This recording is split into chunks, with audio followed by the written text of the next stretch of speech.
পর্ব ৮-এর শেষে ইবলিস আর কায়ংয়ের ভালোবাসার সেই উষ্ণ আলিঙ্গন আপনাদের মনে আছে নিশ্চয়ই?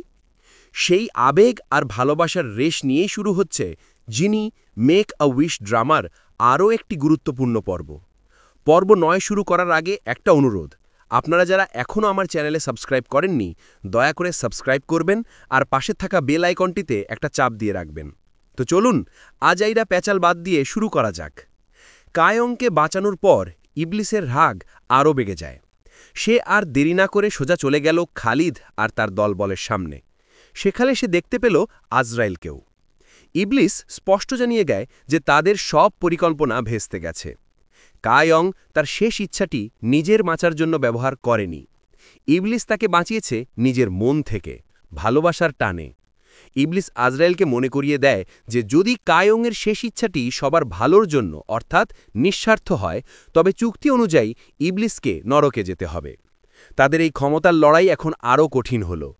ইবলিসকে হারানোর জন্য আজরাইল এবার টার্গেট করল কায়ংয়ের প্রিয় দাদি পানগিউমকে। আজরাইল এসে পানগিউমকে ভয়ঙ্কর এক হুঁশিয়ারি দেয়। সে বলে যে পানগিউম এখন যুবতী হলেও এটা জাদুর খেলা মাত্র। তার আসল শরীর আসলে ধীরে ধীরে নষ্ট হচ্ছে। সে জানায় তাদের বাড়ির বাগানের পাম গাছটায় যেই পরের বার ফুল ফুটবে সেদিনই পানগিউমের মৃত্যু হবে। এই কথা শুনে পানগিউম ভীষণ ভয় পেয়ে যায়। আজরাইল যেন ইবলিসকে আঘাত করার জন্য পানগিউমকে ব্যবহার করতে চাইছে। এই সময় খালিদ তার দলবল নিয়ে কায়ংয়ের কাছে এলো। খালিদ এক নাটকীয় ভঙ্গিতে কায়ংকে বোঝাতে চাইল যে সে তার এই অমর জীবন নিয়ে খুব ক্লান্ত, সে এখন মরতে চায়। কিন্তু কায়ং তো আর সাধারণ মেয়ে নয়, সে মন পড়তে পারে। সে খালিদের মিথ্যে বুঝতে পারল। কায়ং দেখিয়ে দেয় খালিদের ক্ষমতা এতই যে তার গলা কেটে দিলেও সে মুহূর্তের মধ্যে সুস্থ হয়ে যায়। তাই খালিদের মরতে চাওয়ার কথাটি পুরোপুরি একটা নাটক ছাড়া আর কিছু নয়। কায়ংয়ের এই বিচক্ষণতা খালিদকে হতভাগ করে দেয়। এই দৃশ্যে আমরা একটা সাধারণ মানুষের জীবনের দিকে তাকাই। একটি বিবাহিত দম্পতি যারা জিনির কাছ থেকে পাওয়া ইচ্ছা নিয়ে ঝামেলায় জড়িয়েছে। স্ত্রী চায় তাদের বাকি দুটি ইচ্ছা যেন দুজনের মধ্যে ভাগ করে দেওয়া হয়, কিন্তু স্বামী স্বার্থপরের মতো রাজি হয় না। রেগে গিয়ে স্ত্রী তাদের উইশ অ্যাকাউন্টটাই বন্ধ করে দিয়ে স্বামীর কাছে ডিভোর্স চায়। এখন স্বামী হতাশ হয়ে একটি ইচ্ছা চাইছে যেন সব কিছু আবার আগের মতো ঠিক হয়ে যায়। এই দৃশ্যটা যেন দেখিয়ে দিল কিভাবে ইচ্ছা আর লোভ মানুষের সাধারণ সম্পর্ককেও নষ্ট করে দিতে পারে। পানগিউমের আরেক দিক এখানে উঠে এলো। তার এক বন্ধু, যে কিনা পানগিউমের স্বামীর মৃত্যুবার্ষিকীতে তার আচরণে সন্দেহ করেছিল, সে তাদের বাড়িতে হাজির হল। বন্ধুটি দেখল যে পানগিউম যুবতী হলেও তার কথা বলার ধরনটা ঠিক আগের মতোই। তখন সে বুঝতে পারল এই যুবতী মেয়েটিই আসলে পানগিউম। বন্ধুটি অবাক হয়ে চিৎকার শুরু করে। পানগিউম তখন শান্ত হয়ে তাকে জানায় সে সব কিছু খোলাখুলি স্বীকার করবে। এই দৃশ্যে পানগিউমের এক নতুন মানবিক দিক দেখা গেল। কাহিনীর সবচেয়ে বড় রহস্যের একটি সূত্র এবার উন্মোচিত হল। দেখানো হলো কিভাবে জাদুকরী উপায়ে দুটি ফুল বিনিময় হচ্ছে। এর মাধ্যমে বোঝানো হলো যে সাদির অনুরোধে জাহারা নামের এক ক্ষমতাবান ব্যক্তি সাহায্য করেছিল। খালিদের আত্মা খুনবিশ নামের একটি ছেলের শরীরে প্রবেশ করে আর এভাবেই খুনবিশ অমরত্ব লাভ করে। এই কাজের শাস্তি হিসেবে জাহারার পুরো বাগান শুকিয়ে গিয়েছিল, শুধু একটি অমর ফুল বেজেছিল। এর মানে খালিদ আর খুনবিশ আসলে একই ব্যক্তি।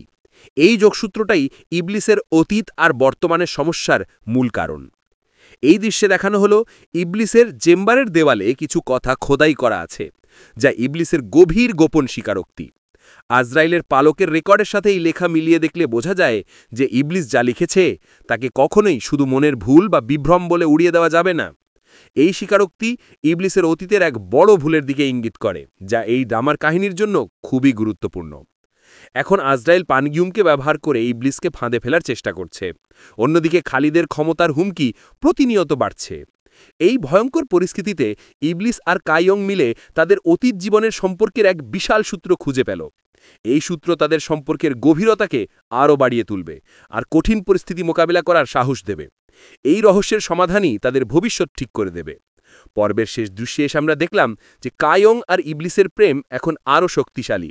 তারা বুঝতে পারে যে তাদের ভাগ্য একে অপরের সাথে এমনভাবে বাঁধা যে চাইলেও তারা আলাদা হতে পারবে না। খালিদ, আজরাইল আর অতীতের সব রহস্যের মোকাবিলা তারা দুজন মিলেই করবে। এই দৃঢ়তা নিয়েই পর্ব ৯ শেষ হল। পরের পর্ব থেকে কাহিনীর মূল সংঘাত আরও বড় আকার ধারণ করবে। দর্শক, জিনি মেক আ উইশ জমার পর্ব ৯-এর রহস্য উন্মোচন কেমন লাগলো কমেন্ট করে আপনাদের মতামত জানাতে পারেন। আগামী পর্বে আরও রহস্যময় ব্যাখ্যা মিস না করতে চাইলে সাবস্ক্রাইব করে পাশে থাকা বেল আইকনটি প্রেস করে দিন। ততদিন পর্যন্ত সবাই ভালো থাকুন। ধন্যবাদ।